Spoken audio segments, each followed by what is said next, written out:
पाकिस्तान कई दहाइयों से इकोनॉमिक मुश्किलात में से, माशी मुश्किलात में से गुजर रहा है।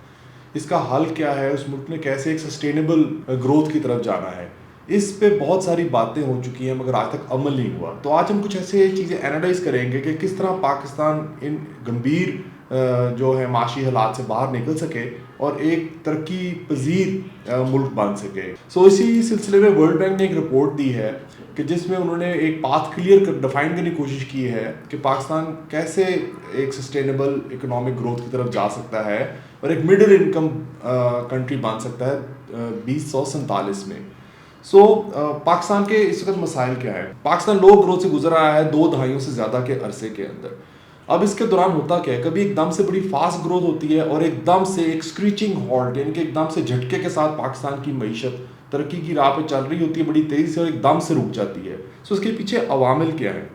इसके पीछे सबसे बड़ा जो मसला है कि हमारी जो इकॉनमी है वो कंजम्पशन ड्रिवन है, यानी कि सिर्फ लोग ख़रीदारी करते रहते हैं, प्रोड्यूस कम चीज़ें करते हैं, अशिया भी और सर्विसेज भी। फॉर एग्ज़ाम्पल 95% जो हमारी GDP है वो कंजम्पशन बेस्ड है, यानी कि जो दुकानों से आप चीज़ें खरीदते हैं या आप रेस्टोरेंट्स में जाके कुछ खा लेते हैं, ये इन सब चीज़ों के अंदर 95% हमारा GDP डिपेंडेंट है, जो दुनिया में बहुत ज़्यादा है। यानी कि अमेरिका नोटोरियस है, लोग कहते हैं जी अमेरिका एक कंजम्पशन बेस्ड इकॉनमी है, उधर लोग बहुत ज़्यादा बोरो करते हैं और फिर खर्च करते हैं और प्रोड्यूस कम करते हैं, मगर अमेरिका भी हमसे सिलसिले बेहतर है। पाकिस्तान दुनिया की वर्स्ट बदतरीन मुल्कों में से एक है जब आप आते हैं कंजम्पशन ड्रिवन इकॉनमी के ऊपर। ये एक पाकिस्तान का बहुत बड़ा एक सेटबैक है, या पाकिस्तान को इस बहुत बड़े मसले का सामना है कि हम कंजम्पशन ड्रिवन इकॉनमी है।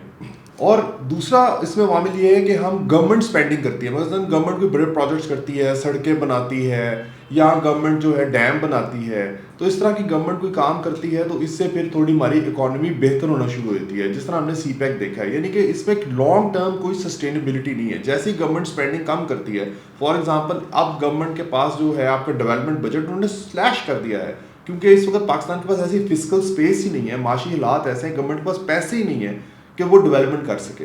जब वो डेवलपमेंट रुकती है तो आपकी इकॉनमी भी एकदम से रुक जाती है।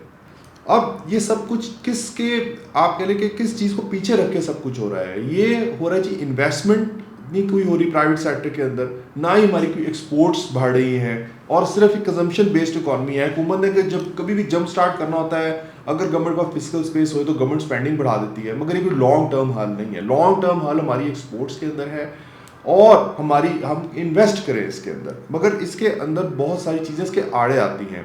फॉर एग्ज़ाम्पल कि भी जो हमारी टोटल जो एक्सपोर्ट्स हैं हमारे GDP का, वो 10% या इससे कम है, जबकि किसी भी इकॉनमी की सस्टेनेबिलिटी के लिए, स्पेशली अगर उससे आपने तरक्की दिलानी है, तरक्की पजीर मुल्क बनना है, तो वो 20 से 30% होनी चाहिए।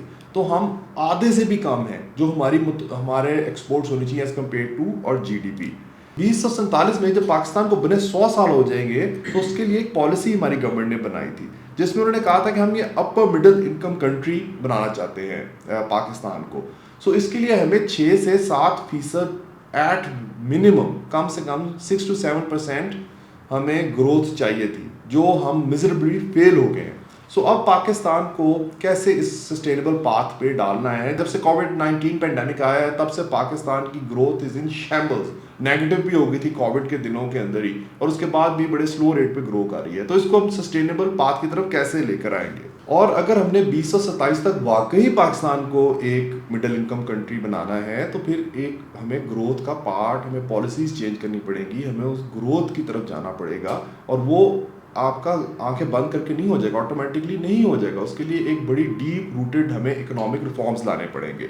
वो कि कौन से हम ऐसे शोबे चूज़ करें जिससे आप मुल्क को एक्सपोर्ट्स उसकी बढ़ा सकते हैं, मुल्क में आप इन्वेस्टमेंट बढ़ा सकते हैं, फैक्ट्रियाँ नहीं लगे, बिजनेसेस नए शुरू हों, जो एग्जिस्टिंग कंपनियाँ हैं वो ग्रोथ ज़्यादा करें। तो कैसे ऐसे फोकस्ड हम स्ट्रक्चरल रिफॉर्म्स कर सकते हैं? अब अगर हमने ये सारे रिफॉर्म्स करने हैं, तो पहले हमें देखना पड़ेगा कि हम गलती किस जगह कर रहे थे। तो गलती हम इससे करते हैं, जो भी हमारे रिसोर्स हैं हमसे प्रोडक्टिव यूज़ की तरफ नहीं डाल रहे। हमारा गवर्नमेंट का अपना बहुत सारा खर्चा है, फिर हमारी कुछ डिफेंस की रिक्वायरमेंट्स हैं, और कुछ हमारी एक डेट सर्विसिंग बहुत बड़ा एक मसला बनता जा रहा है। सो अब ये सब नॉन प्रोडक्टिव चीज़ें हैं, हमारे जितने भी रिसोर्सेज हैं इस तरफ जा रहे हैं। सो इसके अंदर अब दो पाकिस्तान को मुश्किलात का सामना है। एक सामना ये कि हमारी पॉलिसीज़ ही गलत हैं, और नंबर टू, जो हमारी प्रॉब्लम्स हैं उनको हम आइडेंटिफाई भी नहीं करते और उनके मुताबिक अपनी पॉलिसीज़ को भी हम रीडिफाइन नहीं करते।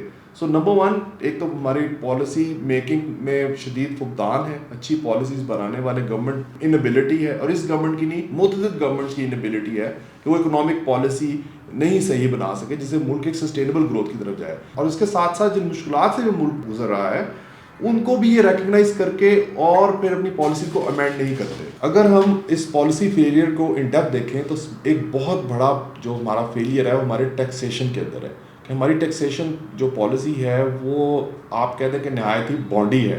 हमारी टैक्सेशन पॉलिसी लोगों को सही शोबों में इन्वेस्ट करने से डिस्करेज करती है। ये एक बहुत बड़ा पाकिस्तान के अंदर फेलियर है। सो हमें बहुत डीप रूटेड टैक्स रिफॉर्म्स चाहिए।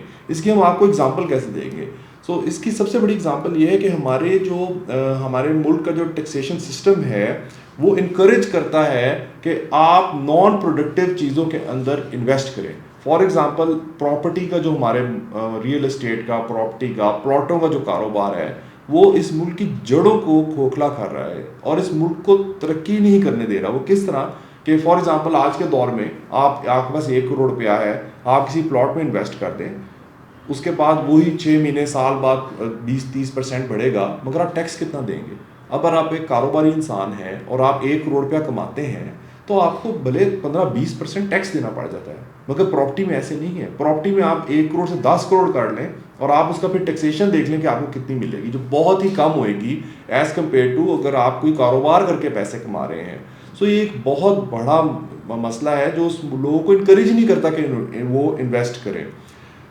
अब फॉर एग्जांपल एक बंदा है, उसके पास 10 करोड़ रुपए हैं, तो क्या वो प्रॉपर्टी में इन्वेस्ट करके चंद सालों में अपने पैसे डबल कर लेगा? तो उसे क्या ज़रूरत पड़ी है कि वो एक फैक्ट्री लगाए और 100 मसले अपने सर के ऊपर लेकर आए और उसके बाद उसके पीछे कोई 17-18 गवर्नमेंट के डिपार्टमेंट भी लग जाएंगे जो तरह तरह के उसके ऊपर टैक्स लग जाएंगे और उसको इस सरदर्दी से बचे कि वो बस घर बैठे पैसे इन्वेस्ट करे और पैसे कमा ले।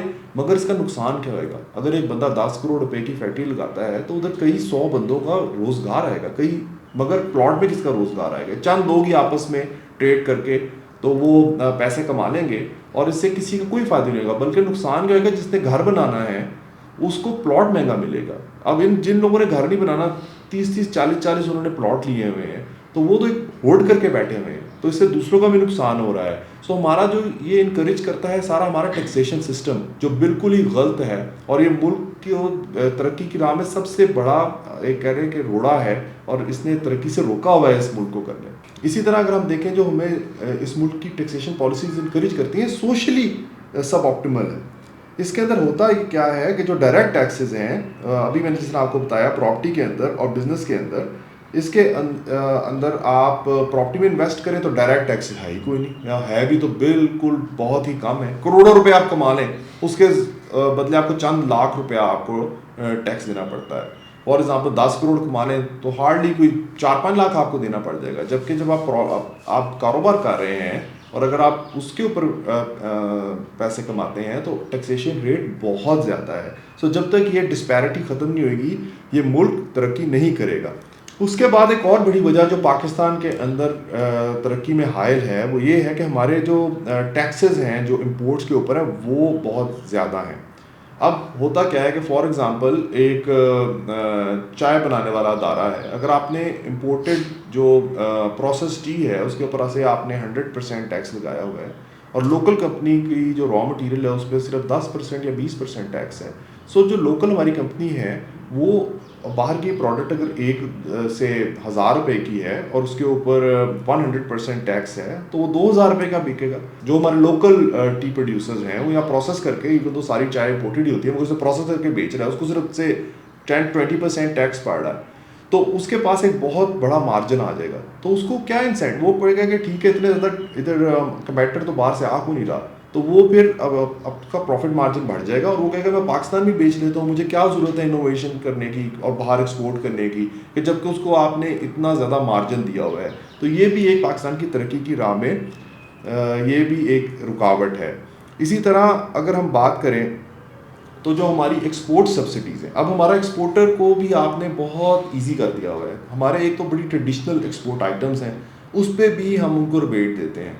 ना सिर्फ उनको रिबेट देते हैं बल्कि उनको बिजली भी सस्ती देते हैं, और फिर आगे से वो भी हमारे एक्सपोर्टर्स भी जाके कोटे के थ्रू बाहर के मुल्कों में बेचते हैं। वहाँ भी कंपेटिटिवली नहीं बेच सकते। फॉर एग्जांपल अगर वो यूरोप में एक्सपोर्ट कर रहे हैं तो यूरोप ने टैक्स लगाया हुआ है अपनी इंपोर्ट्स के ऊपर थोड़ा बहुत, तो वो उसमें कुछ कंपनियों को एग्जेम्पशन देते हैं जिसे आप कोटा कहते हैं। सो हमारी कंपनियाँ भी जाके कोटे सिस्टम के अंदर बेचती हैं। तो ना सिर्फ वो यहाँ बिजली सस्ती ले रही हैं हुकूमत से, वो रिबेट्स ले रही हैं, और इसके अलावा बाहर भी कोटे भी बेच रही हैं, तो वो उनको कोई ज़रूरत नहीं इनोवेट करने की।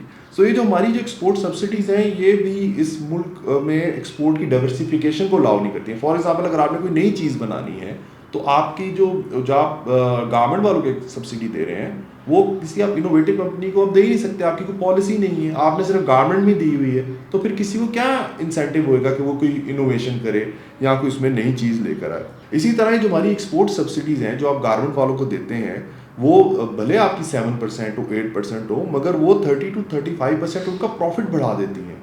तो इससे जो है उनको बहुत ज़्यादा फ़ायदा होता है। और ये लो टेक जो हमारी एक्सपोर्ट है हमारा नॉर्म बन गया हुआ है, कोई हाई टेक हमारी एक्सपोर्ट नहीं है। हम $1-1.5 की शर्ट इंपोर्ट कर देते हैं और उसमें ना कोई इनोवेशन है, ना कोई जिद्दत है।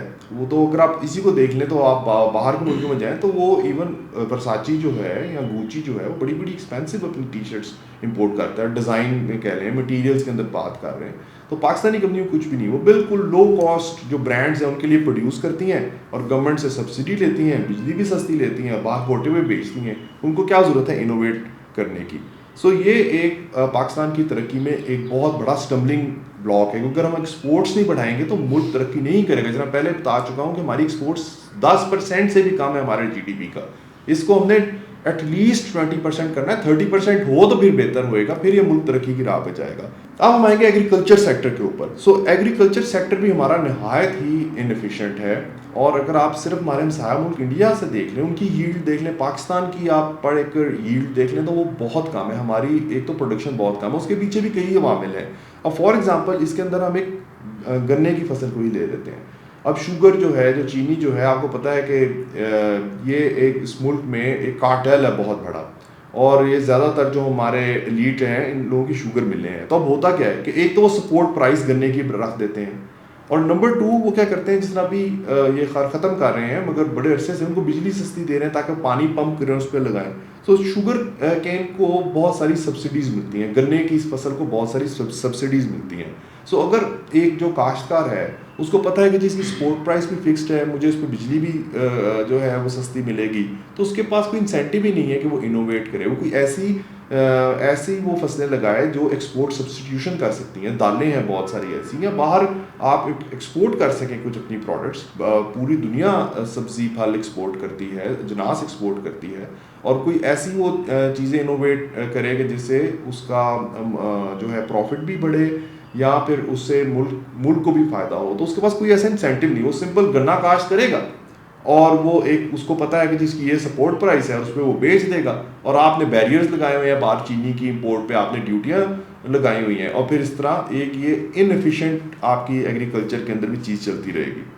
अब जो हमारी अनफॉर्चुनेटली एक और इस मुल्क के लिए एक तरक्की की राह में एक रुकावट है, वो पॉपुलेशन है। पाकिस्तान की पॉपुलेशन भी बहुत ही तेज़ी से ग्रो कर रही है। इनफैक्ट दुनिया में जो तेज़ तरीन पॉपुलेशन ग्रोथ हो रही है उनमें पाकिस्तान है। हमारी जो पॉपुलेशन है वो पूरी दुनिया का 3% के लगभग है, मे भी अब कुछ अर्से में वो बढ़ जाए इससे, जबकि हमारा जो दुनिया का लैंड है वो 1% से भी कम है। सो आप जो मसला पूरे दुनिया का आप लैंड एरिया देख लें तो उसका पाकिस्तान के पास 1% से भी कम है, पॉपुलेशन 3% से भी ज़्यादा है। सो अब होएगा वो क्या रहेगा, हमारा स्ट्रेस्ड ऑलरेडी मुल्क, हमारा लैंड स्ट्रेस्ड है, क्योंकि इतने सारे लोग जो हैं उनकी यहाँ से फसलें भी यहीं से उगनी हैं, उन्होंने यहाँ के पानी भी यहीं का इस्तेमाल करना है। सो आप कहते हैं कि जी पाकिस्तान माला माल है जो सा है नेचुरल रिसोर्सेज से, मगर हकीकत इसके बरक्स है। हमारी पॉपुलेशन बहुत ज़्यादा है और बड़ी तेज़ी से बढ़ रही है, तो हमारा लैंड स्ट्रेस्ड है।